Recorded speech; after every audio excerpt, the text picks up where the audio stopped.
Hello everyone, সবাই কেমন আছো? নিশ্চয়ই ভালো আছো। তো আজ আমি একটু পামকিন আঁকবো, তো সাথেই থাকো। তো পামকিন আঁকার জন্য আমি ব্ল্যাক পেপারটাই চয়েস করেছি, কেন জানি না। তো যাই হোক, যেহেতু ব্ল্যাক পেপার, তো এই জন্য ইয়েলো কালারটা আমি প্রথমে দিয়ে নিচ্ছি। একটু শুকানোর পরে সাইজটা আনার জন্য আমি অন্যান্য কালার অ্যাপ্লাই করব। তো পামকিনটা আঁকার জন্য আমি ভেবেছিলাম যে একটা ছোটোখাটো কাজ করব বা অল্প সময়ের ভিতরে, কিন্তু না, ছোটো কাজ ভাবলে বড় কাজ নিয়ে বসি, আর বড় কাজ নিয়ে ভাবলে ছোটো কাজ নিয়ে বসি। তো এটা অনেক সময় আমার লাগছিল আঁকতে। তোমরা কিন্তু বলো কেমন হয়েছে, আর যদি কাজ ভালো লাগে তো প্লিজ সাবস্ক্রাইব করো। তো আমি একটু বানিয়েছি না, আর ইয়েলো আকারও দেখো প্লেটে নিয়ে নিয়েছি। এগুলো দিয়েই একটু শেড তৈরি করব, আর একটু শুকানোর পরে আর কি শেডগুলো নিয়ে চলে আসব।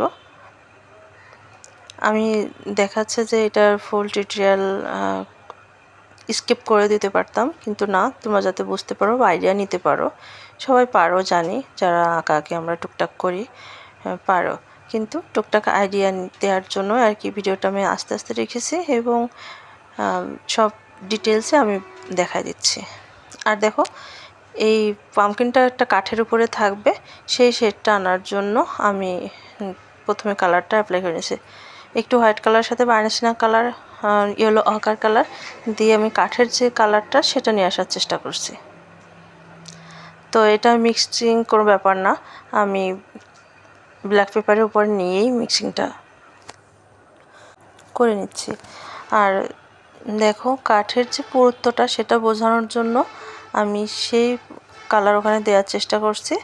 আর যেহেতু এটা কাঠের উপরে আছে, কাঠে একটা তক্তা স্টেপস থাকবে, সেইভাবে আর কি দিয়ে নিচ্ছি। এই পামকিন শুধু পামকিন না, এর সাথে আমি আরও একটা ইন্টারেস্টিং ব্যাপার অ্যাড করব, তো তোমরা সাথেই থাকো, দেখতে পারবে। এটা একটা তক্তাকোষের ভিতরে মানে পরে আছে, সেটা বোঝানোর জন্যই এইভাবে কালারটা আমি দিয়েছি। ওখানে একটু ব্ল্যাক কালার অ্যাড করেছি, আর এখানে তক্তার যে পুরুত্বটা সেটা বোঝানোর জন্য এটা আড়ে কালারটা আমি দিয়ে নিচ্ছি। তো নেক্সট আরও কালার অ্যাপ্লাই করার পরে জিনিসটা ফুটে উঠবে। তো এখানে একটু কাজ শুকায় গেছে, এবার আমি পামকিনের যে বোটার কাজটা আছে সেটা করে নিচ্ছি। দেখো,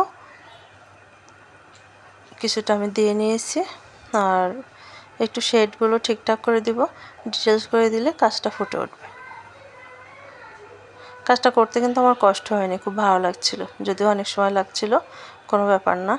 কাজ যখন ভালো লাগে তখন অনেক সময় লাগলে সেটা ম্যানেজ করা যায়। তো এবার দেখো, ইন্টারেস্টিং ব্যাপার হচ্ছে আমি কি দিতে চলেছি, তোমরা দেখো এবং আইডিয়া করো।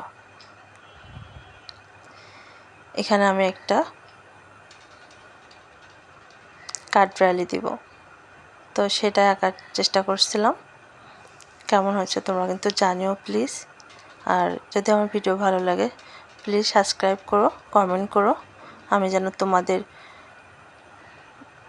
কাজও দেখতে পারি, সেগুলো কমেন্ট করতে পারি, আমাকে রাস্তাটা দেখিয়ে দিও।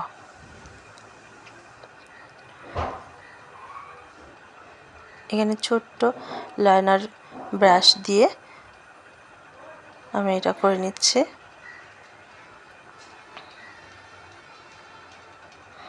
পামকিনের ভিতরে যে কাঠবিড়ালি খাচ্ছে এবং বের করার চেষ্টা করছে, সেইটা আর কি আমি থিমটা আনার চেষ্টা করেছি। তো দেখো, প্রায় আমার কাজ কমপ্লিট।